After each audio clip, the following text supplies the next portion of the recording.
Hello, everybody. Welcome and thank you for tuning in to Just Bleed Radio. Today is Sunday, the 8th of August, 2024, and this is the Weekend Roundup.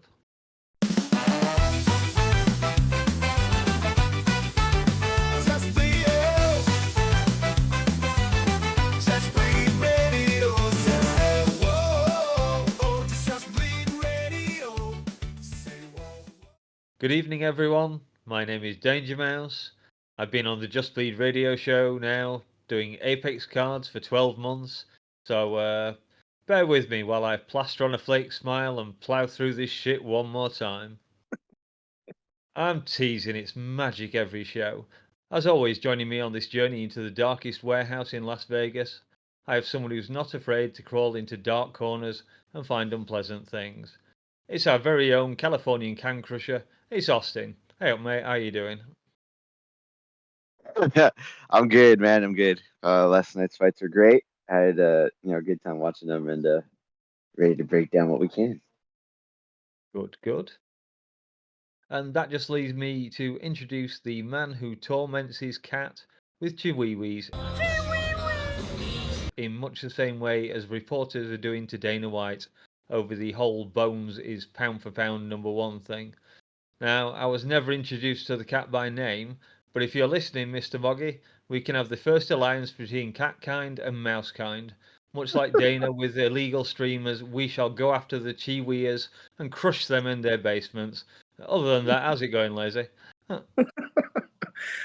Chee-wee-wees. What's going on, everybody? The cat may not like it, but I sure do. It was a fun night of fights. Let's get into it. Good, good. Yeah, let's crack on. So we've been expecting it a while, but DJ made it official at the last one event on Friday. He has retired from MMA, and if you haven't seen DJ fight, you've missed out. Look him up at least a little bit. So at the very least, you should watch his last second flying armbar on Ray Borg, and it was a literal, actual last second flying armbar as well. Maybe Dave will wheel his TV trolley out again. I'm told the wheels have been oiled, so it might be useful. And yeah, DJ he still holds the UFC record for consecutive title defenses with 11. And my inquiring mind wanted to know whether the UFC would put Mighty Mouse into the Hall of Fame. And then Lazy News has not been lazy tonight and has broken the news as we were chatting before the show that indeed Dana has come out with an unprecedented amount of rush. So yeah, I'll let Lazy take over since he broke the news to me. All right, yeah. Well, I guess we'll just get right into the news portion of that.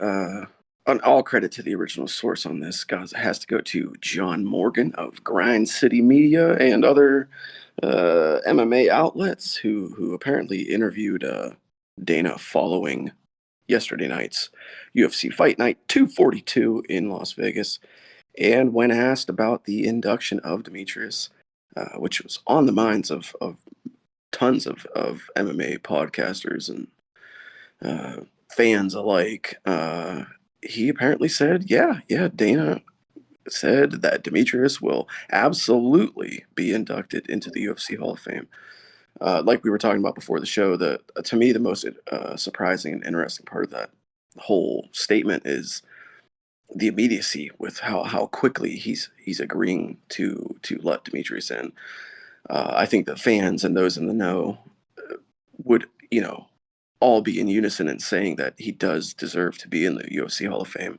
But we know Dana can be a bit petty, and their relationship didn't end on the greatest note. So for him to man up and say, yeah, Demetrious is definitely going to be inducted, that's pretty big. But yeah, man, as far as the retirement itself, fucking what can you say about Mighty Mouse, dude? Like, literally the definition of a video game character in the cage. A lot of people have tossed that around, but it's so true.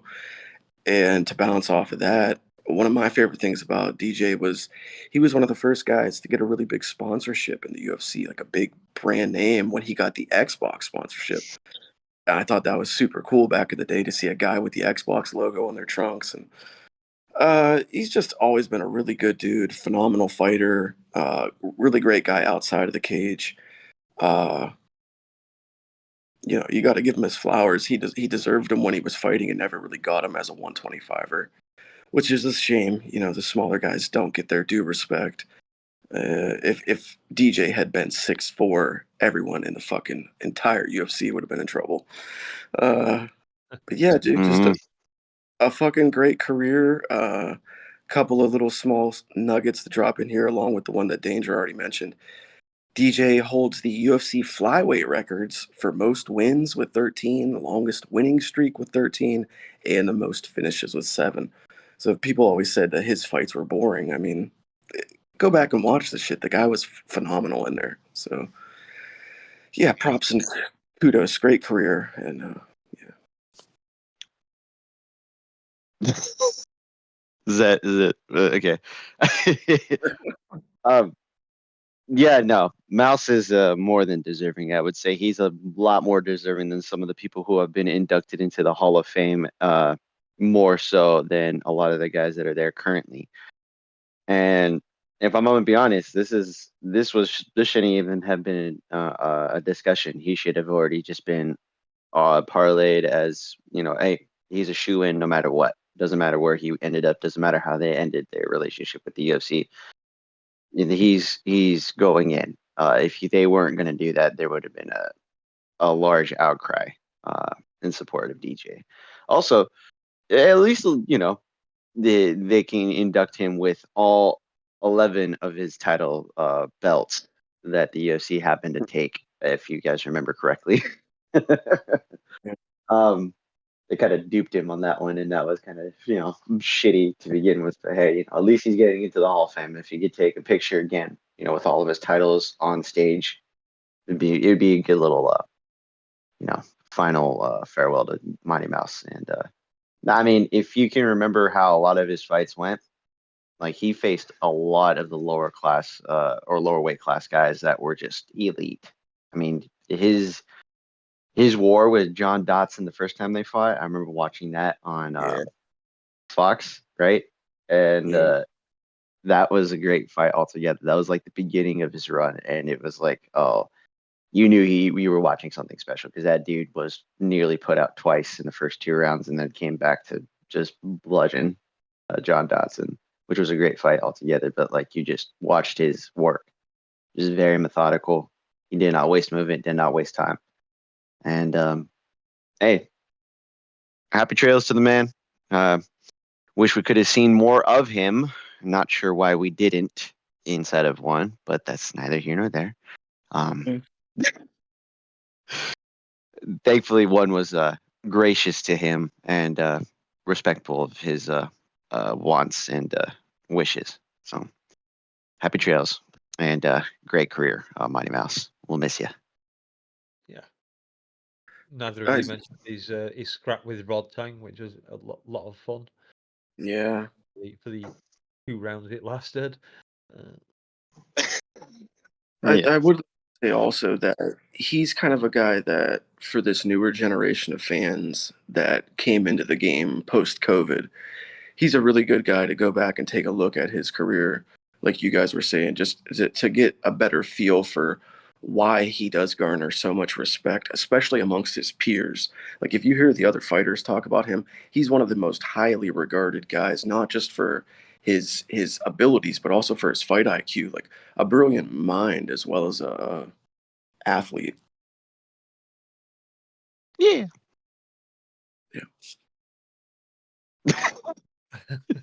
Oh, we got that. Did you want to say something else there, Austin, or was that just a random outburst?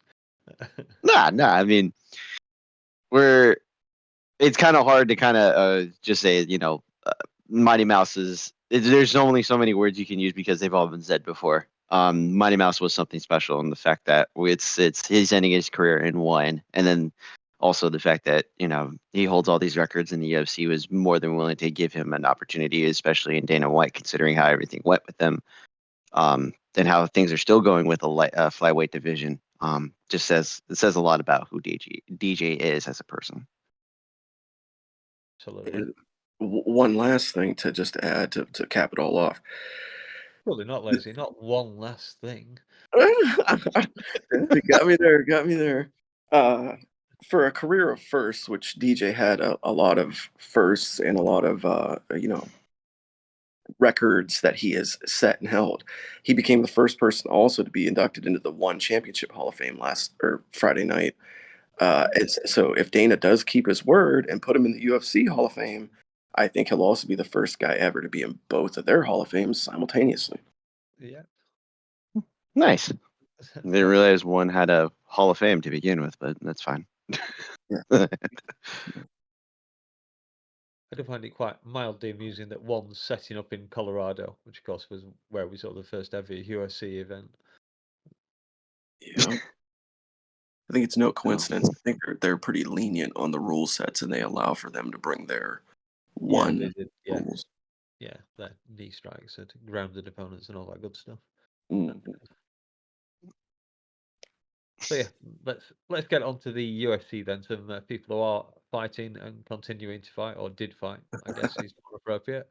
And it was the main event was between Gilbert Burns and Sean Brady, welterweight bout, and Brady defeated Burns via unanimous decision.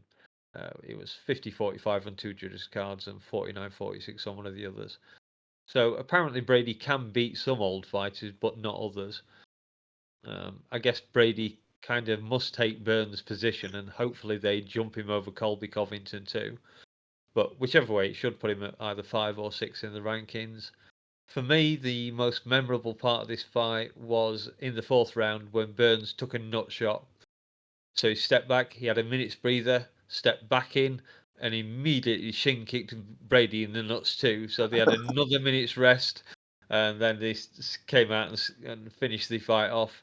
Very grappling heavy, some exchanges of punches, but not that much action going that way. The main thing I could take from this fight is that Brady's cardio is pretty good. I mean, you have to take a 3-minute break that they had in the 4th round into account, I guess. But Yeah. nonetheless, he still looked pretty good at that thing. And I think this is a fight that Austin will have enjoyed far more than I did. So I'll just hand it straight over to you. So take it away. It wasn't so much a grappler's delight as it was a good mix of grappling exchanges, because these dudes were scrabbling like two cats in a bag. Like, it was great. The fact that Burns was able to counter a lot of what Brady was doing, and to me, like, I'll be honest, I had a few, and I was watching the fight, and I was kind of like, I had picked Brady, but I was really cheering for Burns, and I really thought Burns was doing a decent amount of work. And the way I looked at it is that a lot of the grappling was being countered and evened out, which led a lot of the stand up to be kind of looked at. And my first watch, I did not think Brady had done enough, but on the second watch, you can tell like Brady's ability to push the pace with his grappling and then find small openings for his striking and then switch from grappling and easily go to like a little leg kick or a little shovel hook or even like a little straight jab, maybe a 1-2 combination possibly with a leg kick at the end. He did a lot of good things in this fight, which gave me a lot of good feelings about his ability to face other top 5 guys. That wasn't the case prior to him fighting Bilal. He was just kind of like a one-trick pony. If I take you down, I'm going to smother you, and if I can find the submission, I'll do it, but I'm not going to risk anything. Whereas this fight showed that he was working on that great stand-up. And then Burns, dude, this is the thing that sucks about the sport sometimes is that Burns was just game for every single exchange on the feet, every single exchange on the mat, every single clinch up against the cage where he would counter a lot of what Brady was doing, look for trips, look for counter shots, look for clinches and find a knee going into the thing, into his Brady's chest or into his face.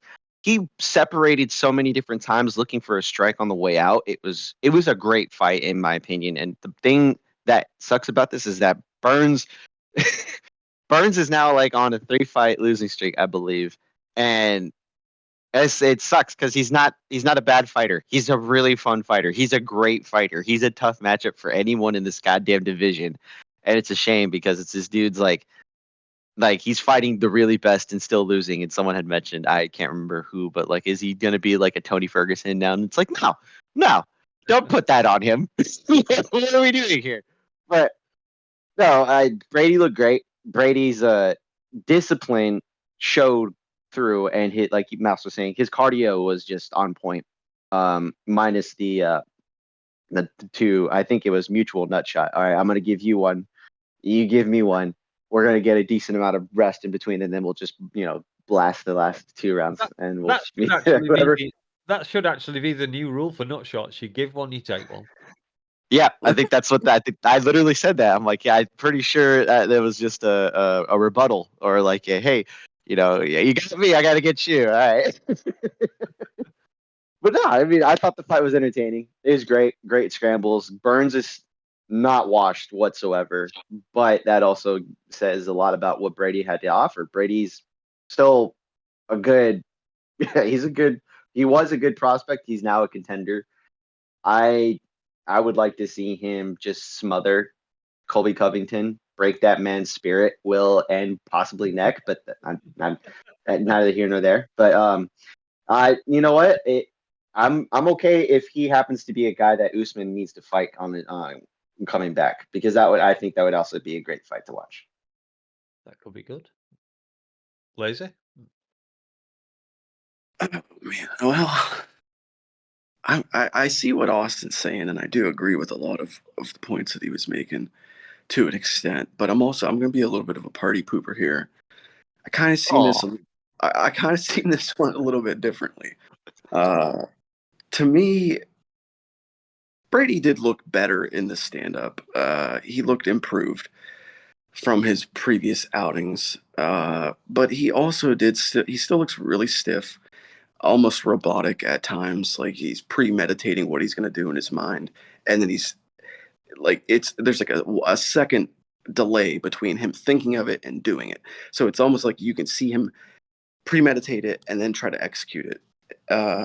So there's still like a little bit of fluidity missing in the stand-up department, which is a given. That's to be expected. The guy's primarily a wrestler, and what he does do, he's quite good at it. But I don't think that I see necessarily like marked improvement in his abilities or necessarily his ceiling. On the Burns side, while he did seem game for everything still, and you saw flashes of the old Gilbert, I did feel like he was missing a step just a little bit. Like in almost every department, it seemed like he was just a step slower than he normally would be. And that explosiveness that used to make him stand apart at 170 wasn't really, it wasn't popping. It wasn't, jumping out at you. And, as judges, you're seeing that same thing that we're seeing at home. So it makes 5-round fights difficult, where you're trying to assert your dominance and display your prowess over another guy, especially with somebody like Brady, who's got the type of style that, cardio willing, 5 rounds is always going to benefit him. So yeah, that was a good sign to see 5 rounds out of Brady, which I believe this was his first time going 5 rounds since he was an amateur. So cardio is definitely, he checked that box. But ultimately, I mean, I saw a step missing from Burns, and I saw not what I needed to see from Brady to really believe that he's got exactly what it takes to be a top tier guy. Now, I did like his call out post fight. He mentioned him and Ian Gary being managed by the same manager. I think that would be a fun matchup.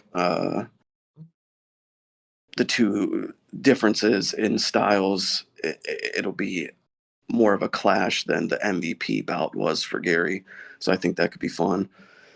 And then, also like you mentioned, Austin, Usman would be pretty cool. Would be a bit of a grappler's delight if they choose to go that route and he chooses to go back to 170. And Bilal did give Sean Brady his props online, so maybe he saw something that I didn't see, or maybe he's just hyping up a future fight down the line. Either way. It never hurts to prop up the guys you beat. Yeah, exactly. But I mean, all in all, it was a good fight, and it's a big win and a big name for Brady to get. So I think that obviously something fairly big lies ahead for him. And as for Gilbert, there was a moment where I think a lot of people thought that he was about to retire because he did take the gloves off in the cage, but then he walked out. And in the post-fight stuff, he kind of sung a different tune and was saying, he's got a lot to improve on and go back and work on.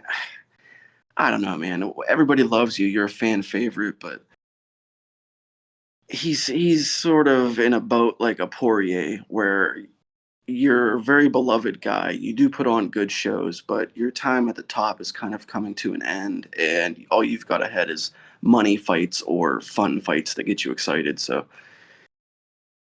if he comes back around, obviously, good for you, Gilbert. But if you retire, also, I'm not going to be mad about it. Yeah, that's fair. Well, speaking of that, if we're going to be looking at Gilbert Burns, if he's no longer at the top, who do you give him next? I don't know.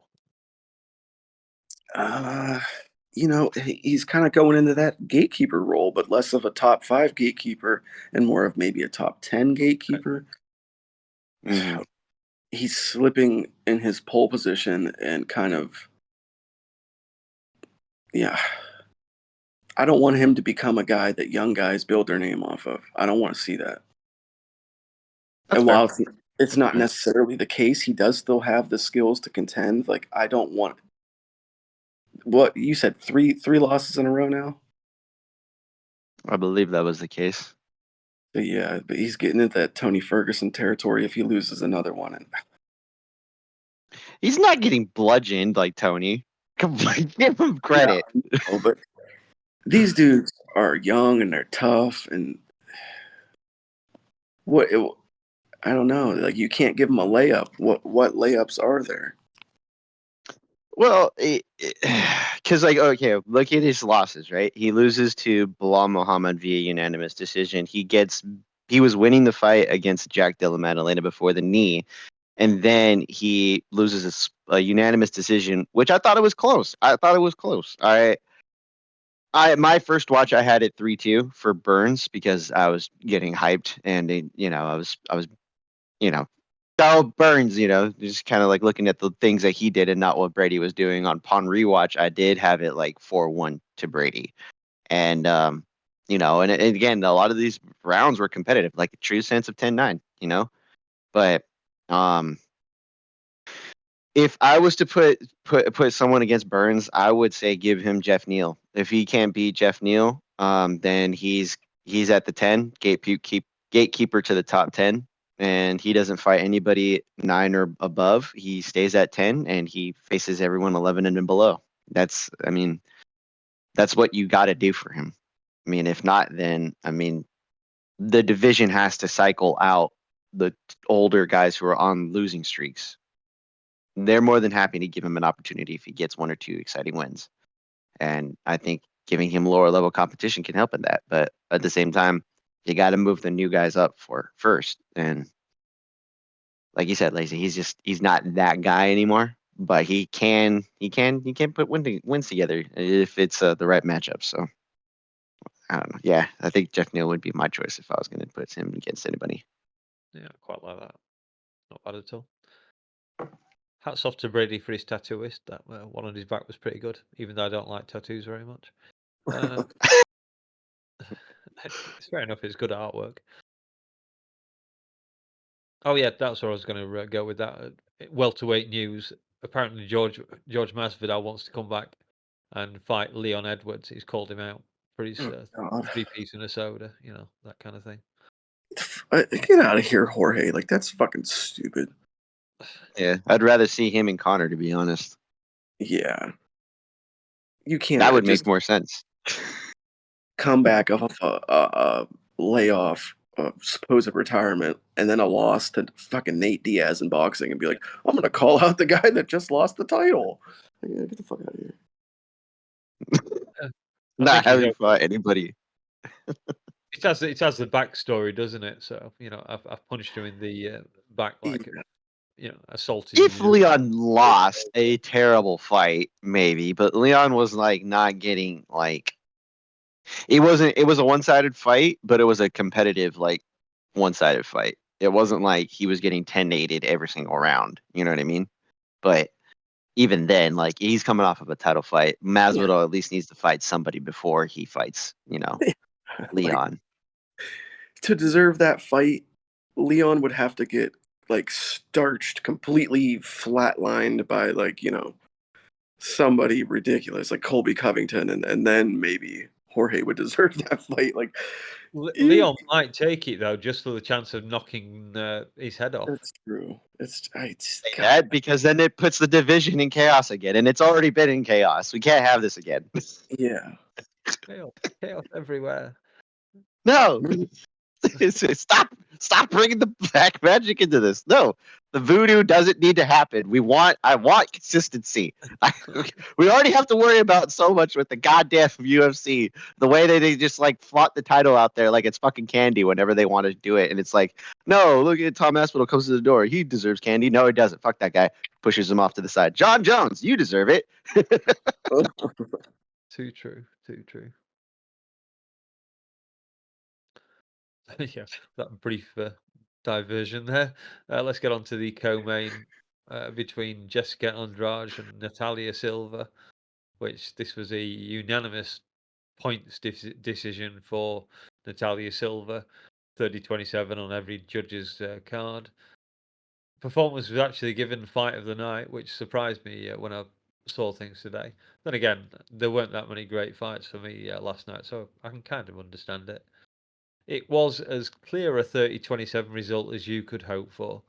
Andrade just kept trying to come forward, but from the very beginning, Silva just looked super fast. And I did joke, I was chatting with Dave on the Discord, that it looked like she was being played at 2 times speed on a YouTube video. She was just making these endless, small, tiny little feints, circling around the cage, and then just Andrade had no answer for it.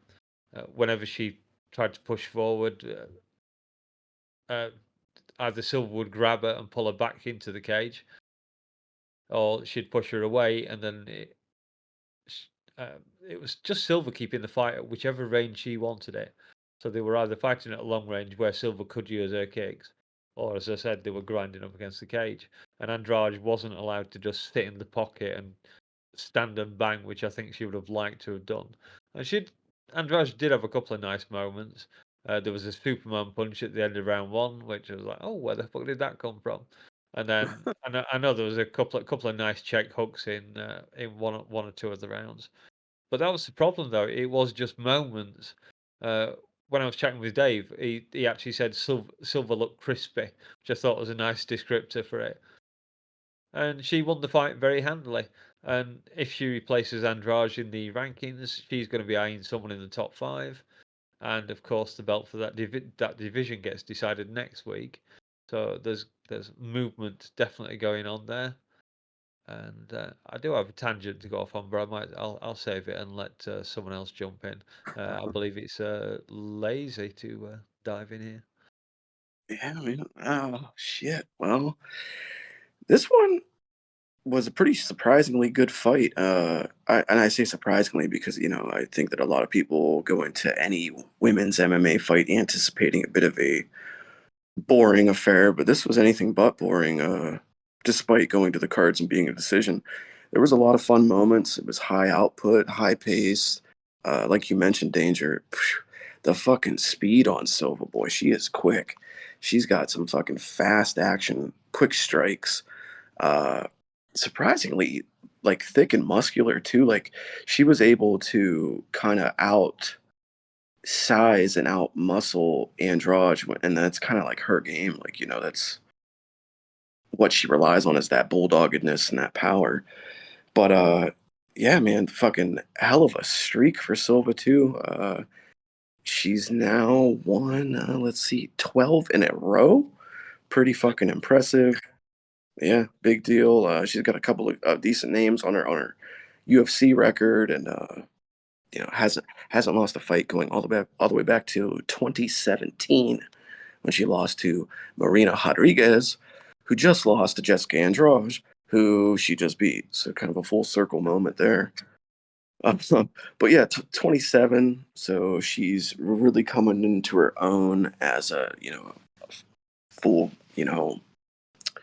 musculatured woman, I guess you would call it, and just really able to kind of hold her own in there with that taekwondo style, which is kind of a cool aspect to see. You don't see a lot of fighters coming from a background or with that sort of influence in their fights, and you can definitely see it. Those kicks get up there quick as fucking shit. Just a big win, and she's definitely a fun prospect and somebody that you want to keep your eyes on, especially like you said now, basically cracking into the top 5. And she said she is ready to go for a title shot. I don't know if she's quite there yet. I'd like to see her get one, maybe even 2 more under her belt, but the options are a bit limited now being up there at that upper tier of the division. So interesting to see what they do with her going forward. Austin? You know what's funny? You had mentioned a unanimous decision, and again, I would be a dissenter in saying this was a unanimous win. Well, I mean, I would say unanimous in the sense that we all thought the same person won, right? Natalia won. I had it 29-28 for Natalia, but for Natty Ice, shout out to Mike Heck. She looked like the athlete that I assumed that she would be.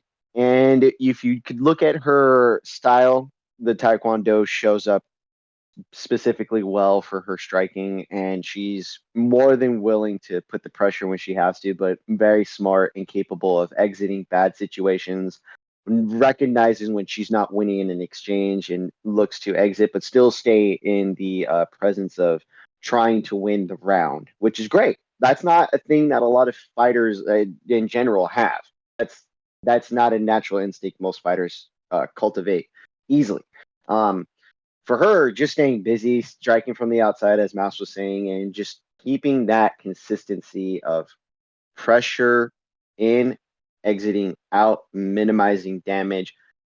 If she got into a firefight, she was more than willing to do it, but she did not stay in that firefight very long, which was great. And when she did when she did hurt Andrade or land a good strike, she didn't let it get it to her head that she needed to blitz Andrade, which is fine. It's normal to allow a fighter to give you openings, execute on the openings, win the exchange, and then just allow the fighter to continue to move around and just keep winning exchanges as you can. It's not always that you need to get into a firefight. This was a fun fight to begin with.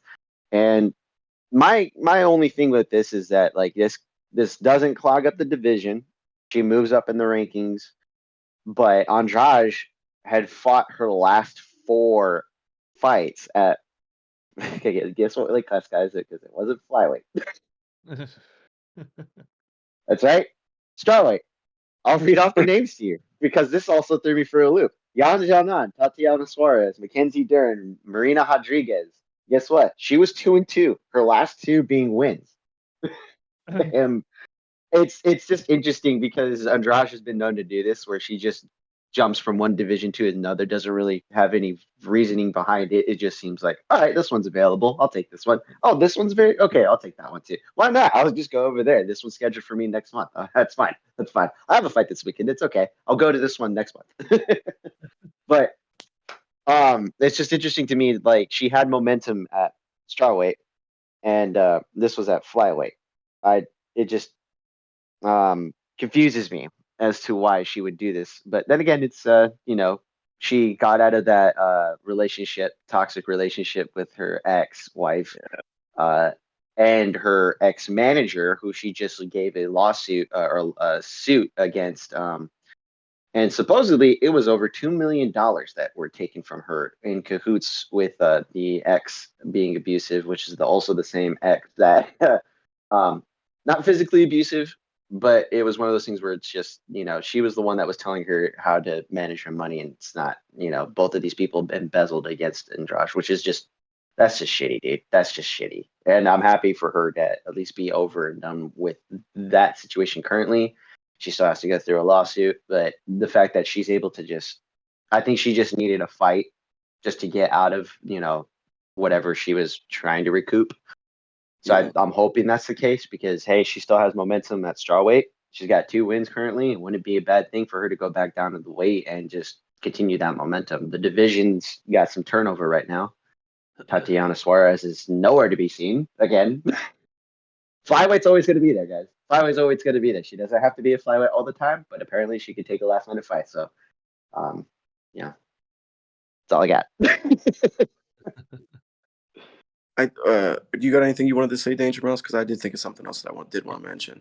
No, I was only going to go off on a wild tangent because as Austin just mentioned, Silva is 27 years old, which means and obviously fights at 125. And guess who else is 27 years old and fights at 125?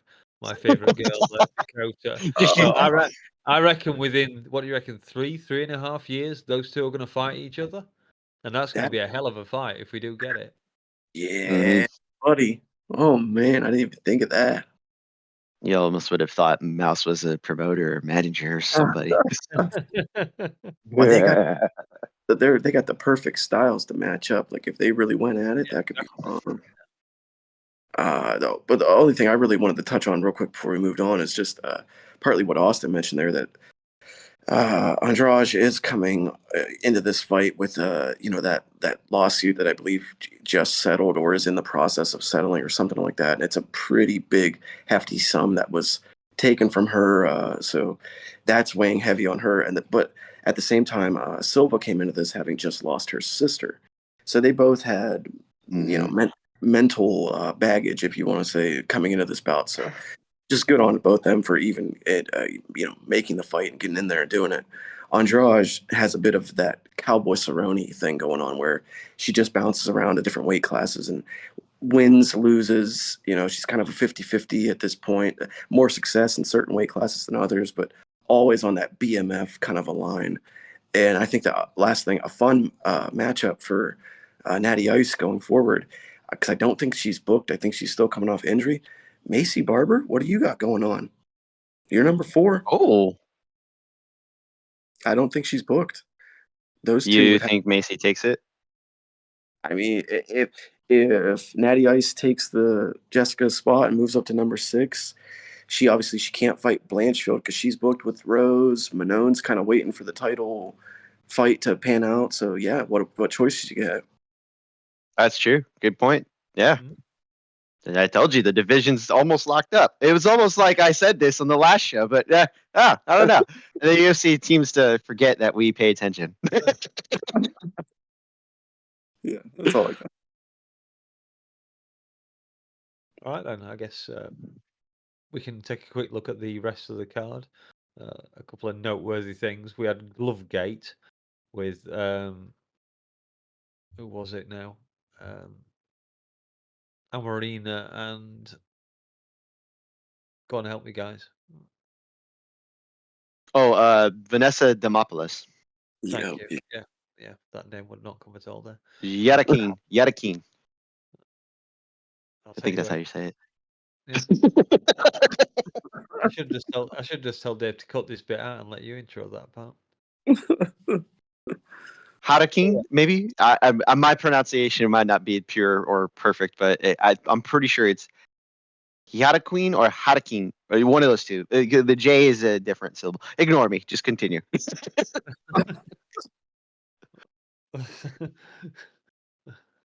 You're the one with the Hispanic surname and lives in California. If we're talking Spanish stuff, I dare say yours is going to be better than Lacey's next week. Oh god! I was going to make a quick about you being on Babel at the start of the show, but I changed the script from that. I didn't think that far ahead. So yeah, we had that entire Vanessa complaining at the end that she'd had a glove grabbed, and then she failed to. She was so busy complaining about that she allowed to have an armbar taken on her.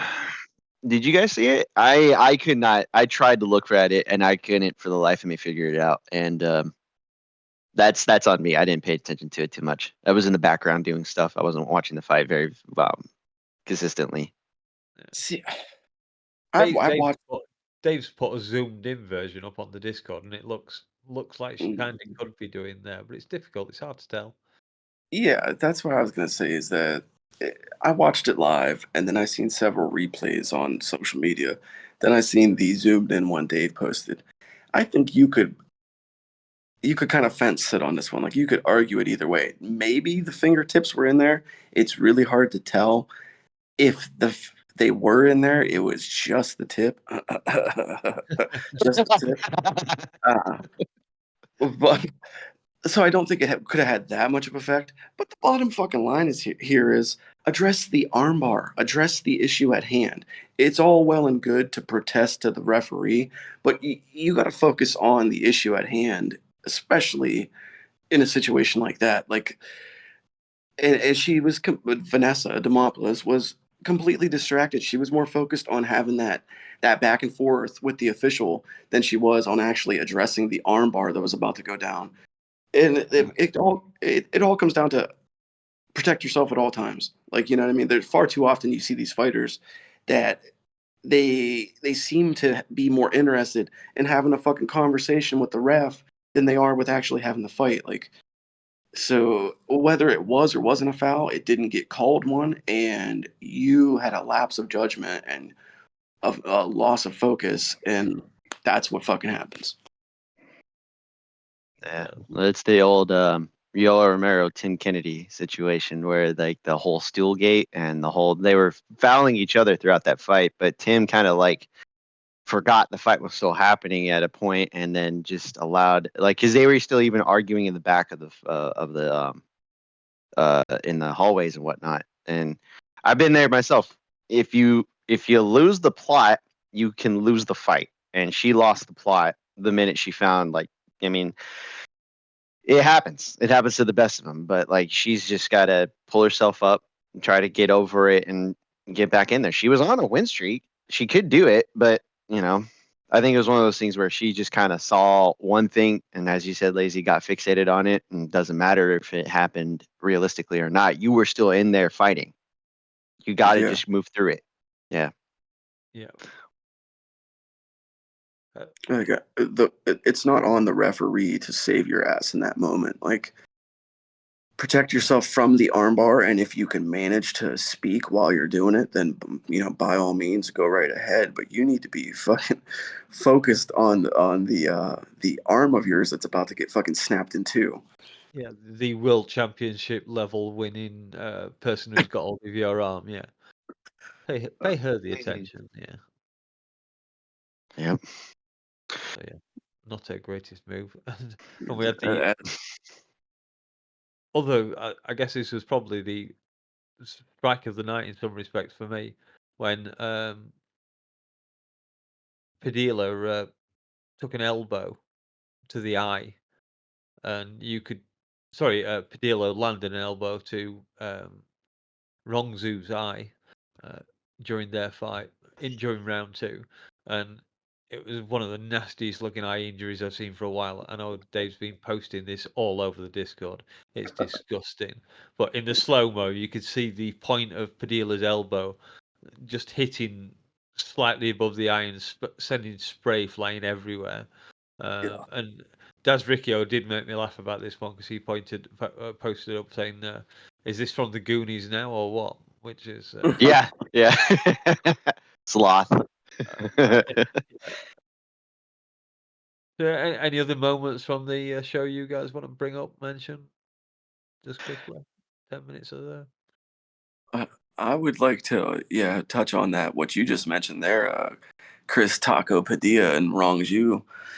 I was on the wrong side of that fight, unfortunately, in the predictions. I was rolling with Rongzhu. I thought that Yeah, I think I thought that he was gonna kind of wrestle fuck Padilla a little bit, maybe turn it into a grappling heavy exchange, but that didn't end up being the case. Padilla, man, just that, like you said, that fucking elbow, boy, whoo, that dude is fucking nasty. Trains with EK Blood.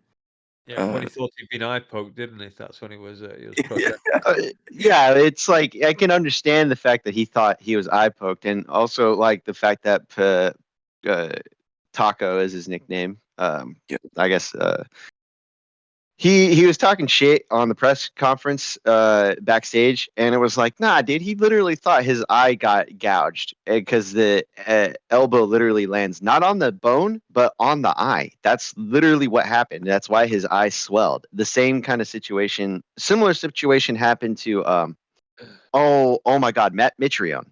You remember where Yeah. where Travis Brown literally gouged his eye?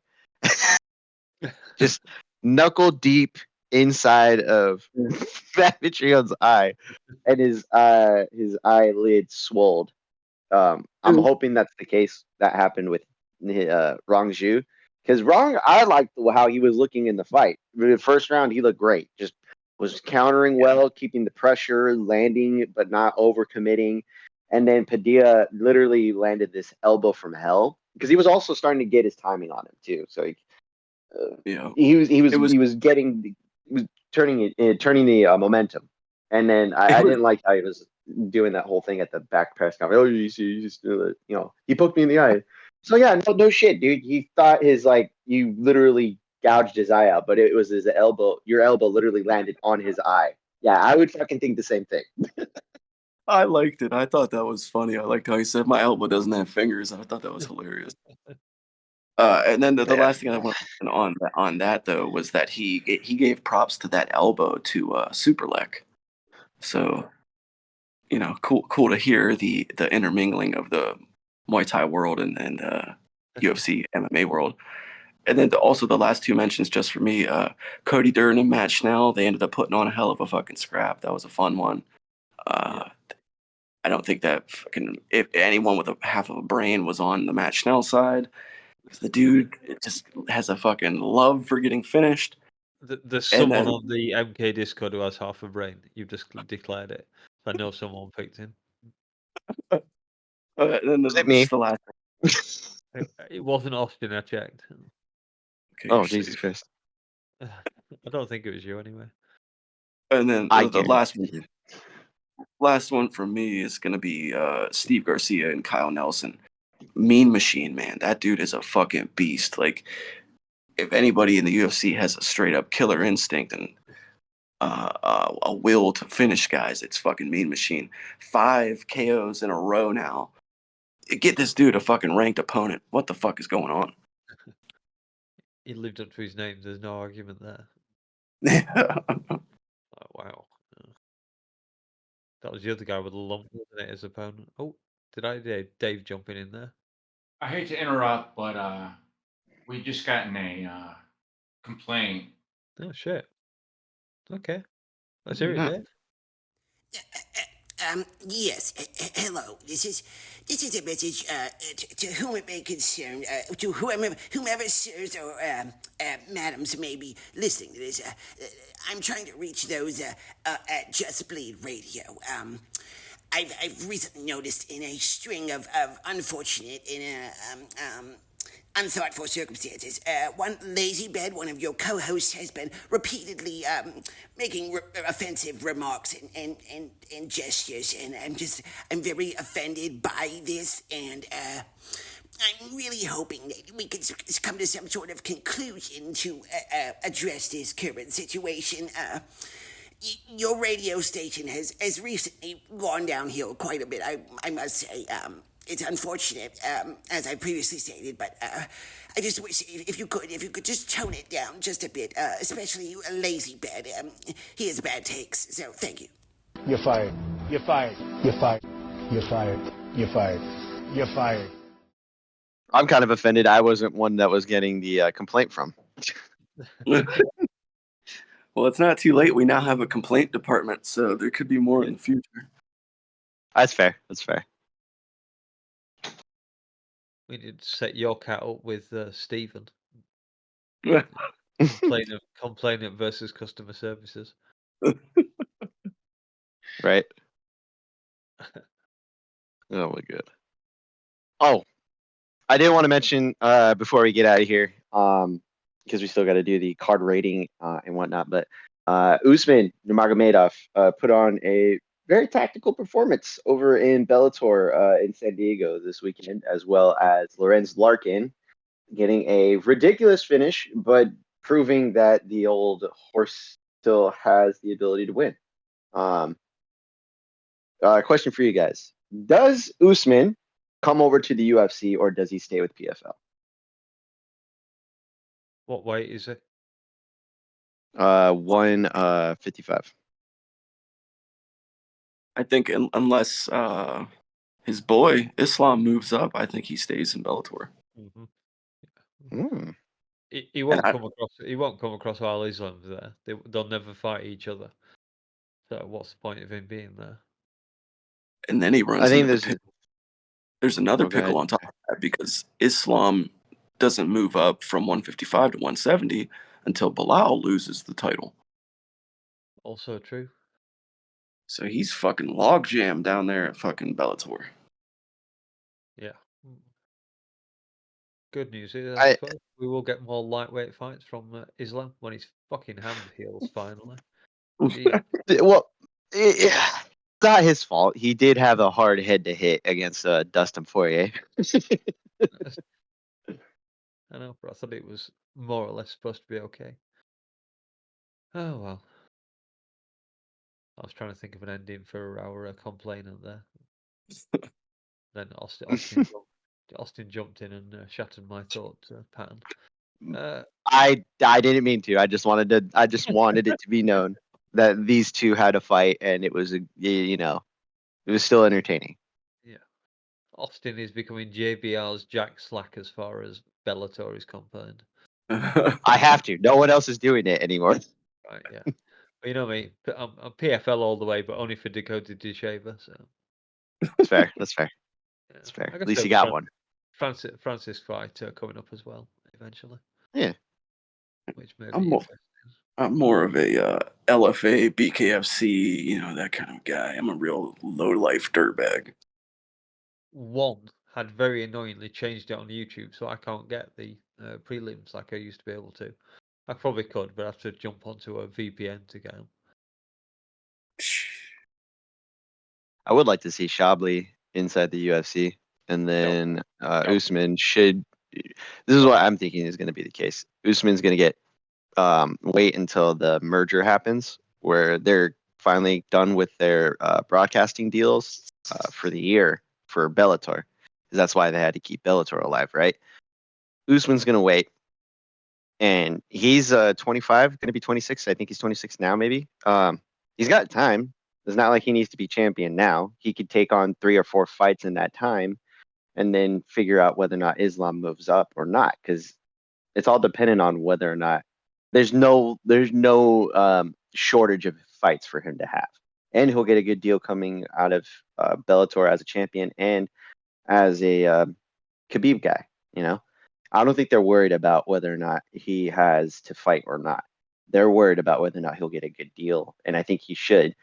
They'll take Shabli with him, but there's a finite ceiling for him to be out there in PFL. So I don't think that's going to be something that they want to do. Okie dokie. I know. I just had to bring it up. I don't know why. I was like super interested in what happened there. Well, if you boys don't mind, I'd like to crack open the fridge for another edition of Lazy's Leftovers. All right. Let's see here. I'm just going off of a brief-ass fucking little list I made here, so I'm going to have to elaborate some. First off, Chelsea Chandler, one of everybody's favorite UFC athletes, known for her jog across the octagon against Norma Dumont. One of the most memed moments of last year, I believe it was. Anyway, Chelsea Chandler's sister, I can't remember her name. I think it's Cortisone or Corduroy, something like that.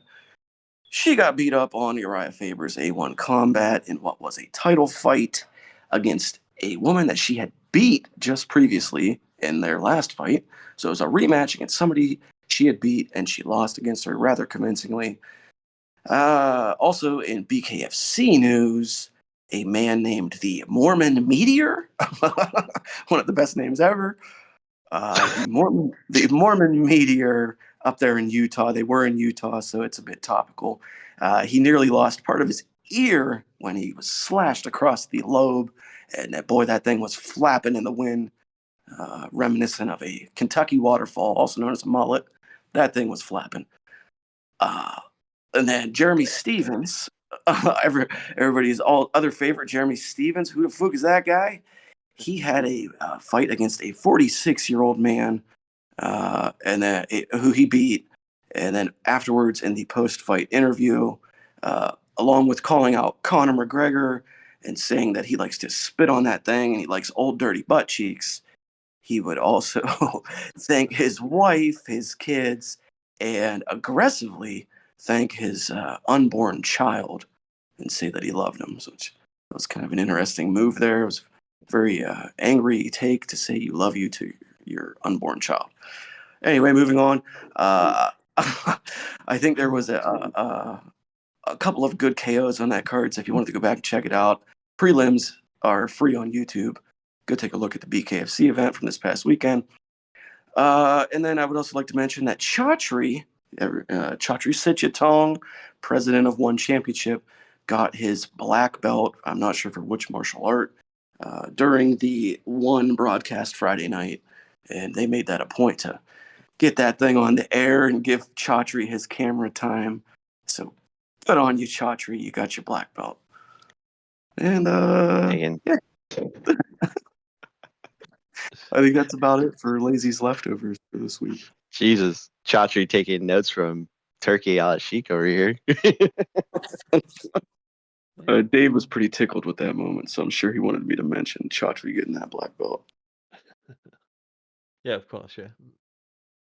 Guy we named our mascot after, so yeah. Yeah, okay, I guess that looks like we're pretty much done here. If you have made it this far, please do like and subscribe, and we will be back next week. Rate the goddamn card.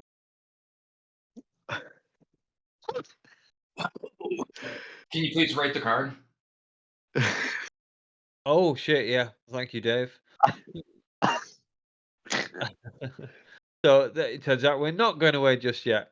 We are in fact going to score the card that we just witnessed this weekend. I've just fallen in now with Lazy because that's both of us who've forgotten to do it now. Saved by the Dave. Thank you, Dave. So yeah, what we're going to score this Apex card that was on the weekend that I so enthusiastically introduced. Who wants to go first? Yeah, I'll say it's a 7. This was a 7 for me. Weird being at the Apex, but it felt like the original, how the Apex was, where you had two very competitive fights at the main and the co-main, and you could just tell like there was that whole small like arena feel, like your local shows. I like that, but that's just me. I'd say the fights were pretty decent finishes, and the weekend altogether was pretty fun for combat sports. So I mean, 7 is about right. 7 sounds about right for me. Alrighty, back to his usual generous self.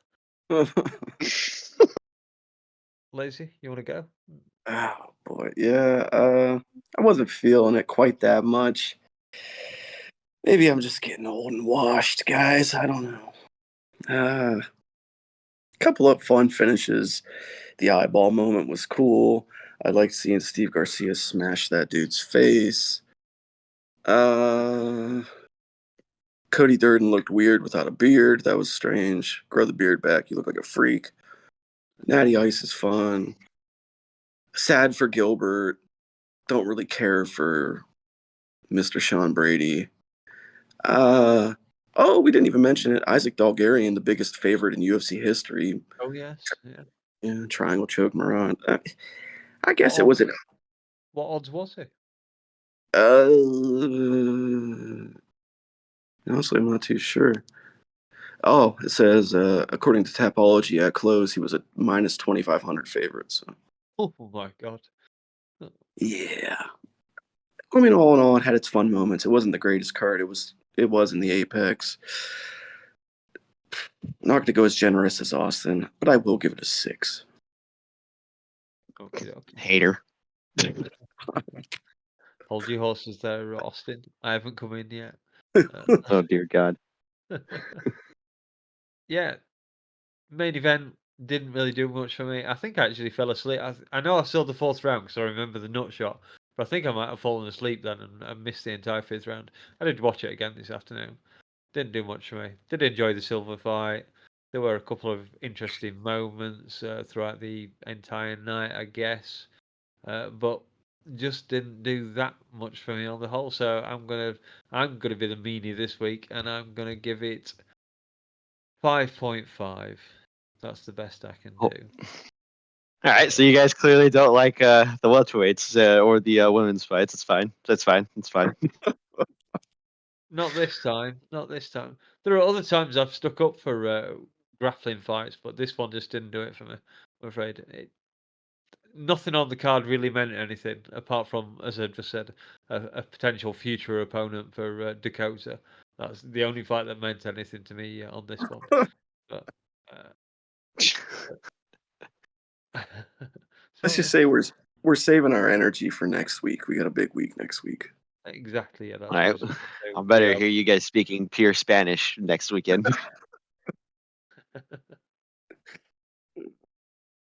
I shall see what I can do, which is failed. I shall warn you right now. So yeah, we are back next week to review UFC Noche, and Lazy will be in charge of that one. So it might be a bit more coordinated than this mangled mess that I've conjured up this week. But please do like and subscribe. Leave us a comment. Tell us we're all idiots. Tell them I'm a muppet. Do whatever the hell you like. We'll be back for an actual UFC event, and hopefully the Sphere will impress us as much as Dana suggests it's going to. I suspect it won't, but let's cross our fingers and hope so. And let's get the hell out of here. I need a drink. Shit. See you later, everybody. Have a good fucking. Fuck it. That's such a fucking sad ending. It's just like we're good.